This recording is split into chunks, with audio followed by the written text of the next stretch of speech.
This is BNN. Bruin News Now is made possible by the generous support of C Spire, St. Dominic's, Orange Theory Fitness Hattiesburg, Salamukis Madison, Blue Sky Landscaping and Maintenance, Bank Plus, and these fine sponsors.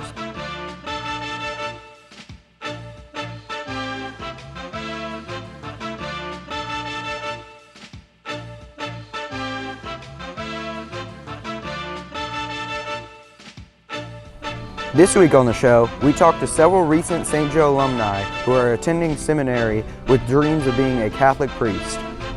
Father Lincoln Dahl in Clinton has developed an important prison ministries program. And Easter weekend looks like a great one, starting off with a Good Friday highlighted by nice spring temperatures. Weather, sports, and all the news are next. Bruin News Now for Thursday, March 28, 2024 begins right now.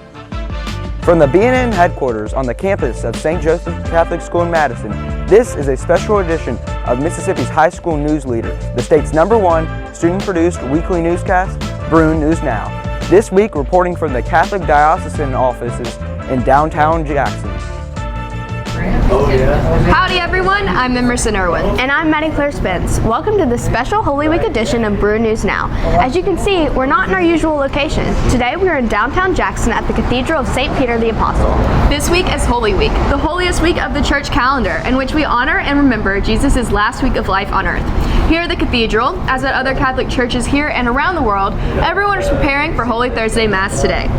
The Mass marks the first day of the Easter Triduum, which will include Good Friday service and the Great Easter Vigil Saturday night. And of course, those who don't attend the Vigil will be at the Easter Sunday Mass. Holy Week services began with the Chrism Mass here at the Cathedral on Tuesday, when priests renewed their priestly vows and the bishop blessed the holy oils used in sacraments throughout the year. The St. Joe Choir participated and performed.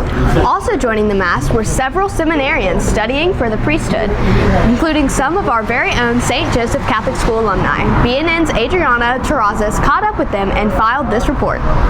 This week, a group of Bruin News Now journalists had the privilege of attending the Chrism Mass at the Cathedral of St. Peter the Apostle in downtown Jackson. I met up with a group of alumni who you've probably heard mentioned around campus: Will Fogo, E.J. Martin, Grayson Foley, and Joe Pearson. These 4 alumni have embarked on a special journey towards the vocation of priesthood. Will and E.J. are studying at Notre Dame Seminary in New Orleans, Louisiana, while Grayson and Joe are attending St. Joseph Seminary College in St. Benedict, Louisiana. I started to hear God in prayer regarding this vocation, and I was very scared. I was actually pretty hesitant, but through more prayer, through the sacraments, through counseling with other priests, I felt more confident that God was calling me to the priesthood. Each seminarian described the important role that the religious education they received at St. Joe played in high school, throughout college, and during the discernment process. Through our spiritual formation and our religious education, and it really, planted a seed in my heart for love of Christ and for love of His church. The sacraments are regularly offered at St. Joe on campus, and it is something that many students take advantage of. Weekly Mass, adoration on Fridays, and reconciliation services are all things that the entire school participates in, and it sets St. Joe apart from other schools. St. Joe was crucial in my discernment for providing the atmosphere and the environment to cultivate a good spirituality by providing sacraments and classes, theology classes, and so many other spiritual supports for those trying to live for the faith. St. Joe really helped me to discern a call to the priesthood by providing friendships and relationships with faculty and priests that carried into my college years and really kind of helped me to have the foundation to be able to discern a call to the priesthood. Having 4 St. Joe graduates that are now seminarians studying for the priesthood proves how strong the religious basis that St. Joe sets is and continues to be. Keep praying for these 4 seminarians. I'm Adriana Terrazas for BNN. Thanks, Adriana. It's great to see our St. Joe alumni answering the call of God. Their stories are inspiring to all of us at St. Joseph Catholic School and throughout the Catholic Church. And it was great to see them in Jackson to participate in the Chrism Mass on Tuesday. We mentioned earlier that St. Joe itself had a major presence at the Mass. The Bruin Choir participated again this year. While other students in grades 8 through 12 stayed on campus Tuesday for a day of testing, including the ACT for members of the junior class, the choir trekked to the cathedral for Mass. Students either took their standardized tests before Mass or took them after they returned from Mass. Meanwhile, the choir added a nice touch to this year's Chrism Mass.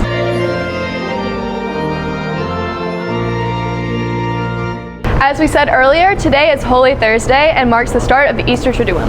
And St. Joseph Catholic School will be closed Friday, March 29th for Good Friday, and again on Monday, April 1st for Easter Monday. These two holidays are the last ones for the 2023 to 2024 school year. When classes resume at 8 a.m. on Tuesday, April 2nd, it will be a straight shot from then all the way to the last final exam in May. While St. Joe students, faculty, and staff celebrated Holy Week Mass on Wednesday, the Bruin junior class went on their full-day retreat. The junior retreat was hosted by Net Ministries at Holy Savior in Clinton. Net Ministry retreats are unique to the junior class. Students participate in games, Bible study, and much more. The last of this year's class retreats will be at the sophomore class retreat set for Wednesday, April 10th, also at Holy Savior. Bruinthon registration is due Friday, April 5th if you want a t-shirt. The final deadline for all participants is Friday, April 19th. The annual fundraising event is set for Friday, April 26th from 8 a.m. to 3 p.m. Bring all forms and your $10 registration fee to Ms. Catherine Blanchard or the front office. Remember, all participants must have a minimum donation of $100 and your registration fee is counted towards your donation. All money raised from this annual event will go to Blair E. Batson Children's Hospital. Coming up, Jason Buckley and Davis Hammond have the latest in Bruin sports. And Luke Jones has your Easter weekend forecast. Stick around for sports and weather next. Hey Bruins, I'm Jason Buckley. And I'm Davis Hammond. And this is your Bruin News Now Sports Report.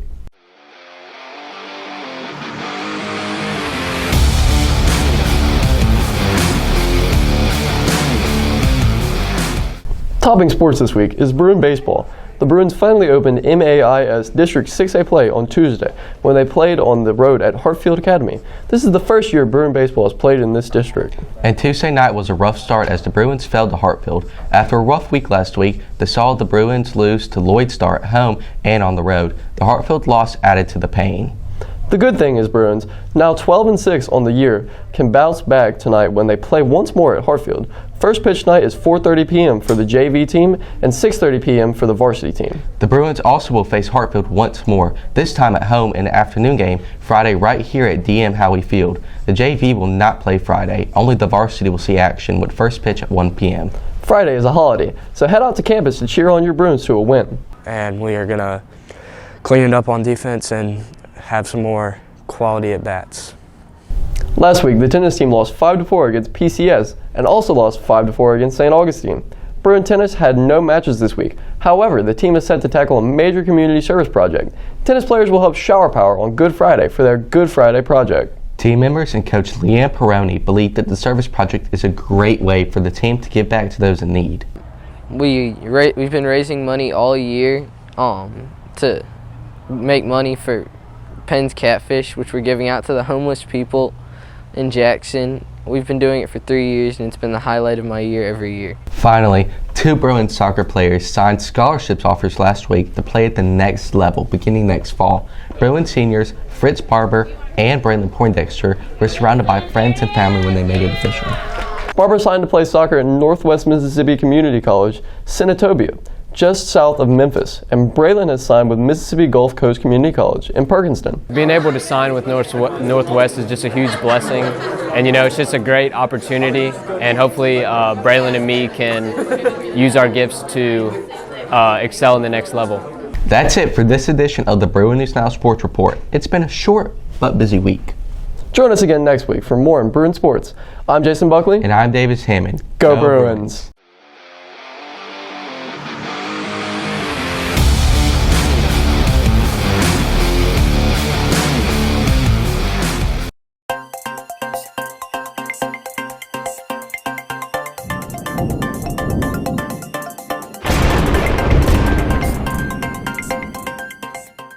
What's up, Bruins? I'm Luke Jones, the affable and far-sighted weather wizard, back again to report your weekend weather. This is Holy Week. Today is Holy Thursday, and for the rest of today, expect sunny skies with a high of 67 and a low tonight of 43. For Easter weekend, you can expect more of the same. For tomorrow, which is Good Friday, look for sunny skies and a few clouds, with a high of 72 and a low of 52. On Saturday, look for partly cloudy skies, a high of 78 and a low of 58. If you are attending the Great Easter Vigil Mass on Saturday night, dress warm because the first part outside will see temperatures in the upper 60s. On Easter Sunday, it will be cloudy with a high of 80 and a low of 65. No rain is expected throughout the next several days. I'm going to tell you a joke one more time. What happens when fog lifts in California? UCLA. That's it for your weekend weather outlook. Have a great Easter. Before we head back to Emerson and Maddie Claire, let's go to BNN Stella McCarty, who has a really good story to share, a look at Father Lincoln Dahl's prison ministry. Stella? I'm Stella McCarty for BNN. Whatever you did for the least of my people, you did unto me. Matthew 25:40. Father Lincoln Dahl, the priest at Holy Savior Catholic Church in Clinton, Mississippi, truly puts this into practice. Father Dahl works in prison ministry, which he became involved in only 2 months after becoming a priest. A man in the Raymond County Detention Center who was incarcerated for murder and awaiting trial reached out to Father Dahl. Father Dahl met with the inmate every week or every other week for 6 months until the trial. The inmate had 2 options, the death penalty or the plea bargain with life in prison without parole. Father Dahl met with him every day, guiding him through the process and helped him make the decision to take the life in prison. The inmate converted to the Catholic faith after this experience with Father Dahl. This is about 16 years ago. People in society have a view of prisoners and, they come from very different walks of life. They've committed very different crimes. They're in there for different reasons. I guess I have more compassion for them now because I see how a lot of them, went through a lot of struggles or maybe a very difficult childhood. When you see how their lives sort of get on the wrong track, it helps explain, why they're in there. So I guess, there are people like us, and I guess, as I mentioned, I just have more compassion for them now and see them as human beings, probably more than I did before. Over Father Dahl's 16 years of working with prisoners, Father Dahl has touched the hearts of many inmates. One inmate says, after meeting Father Lincoln and seeing the care, compassion, and conviction in his loving spirit, I was overwhelmed with the hope that I could be loved by God again. But not only has Father Dahl impacted inmates, they impact him. He remembers a certain inmate who really took to the faith. He was on death row for about 15 years and held in isolation, and his case went back to trial, and he moved from death row to life in prison without parole. When I met him a couple years ago, he was transferred to prison where I'm at now in Pearl, where I do the prison ministry. When he first started coming to Mass, I actually knew some of his family members at a parish where I was at, and he said, Father Lincoln, I'm not Catholic. I like coming to your Mass, but I would never join the church. Well, about 6 months later, he did join the church. He's one of our leaders, very involved. He's actually an altar server at the Masses. So I've just seen a tremendous change in him. You can imagine being on death row and being in isolation for so many years. I would say it's really sort of messed him up psychologically, but I've seen him just an amazing change in his journey of faith. And it's really touched me to see how him and some of the prisoners are changed by our prison ministry. Father Dahl has seen a change in the prisoners he works with. They have grown a sense of community with one another. They help each other, support each other, and take care of one another. I know I and many others have been touched by Father Lincoln Dahl's prison ministry. I'm Stella McCarty for BNN. Thanks, Stella. Great story. Joining us on set now to talk a little bit about Father Lincoln's prison ministries is Bishop Kopaz. Bishop, thank you for joining us today. Very welcome. So we just talked a little bit about Father Dahl's prison ministry. Can you share your thoughts on its importance and significance? Father Lincoln Dahl has been serving in prison ministry for a few years now, and it's a ministry that has developed beautifully.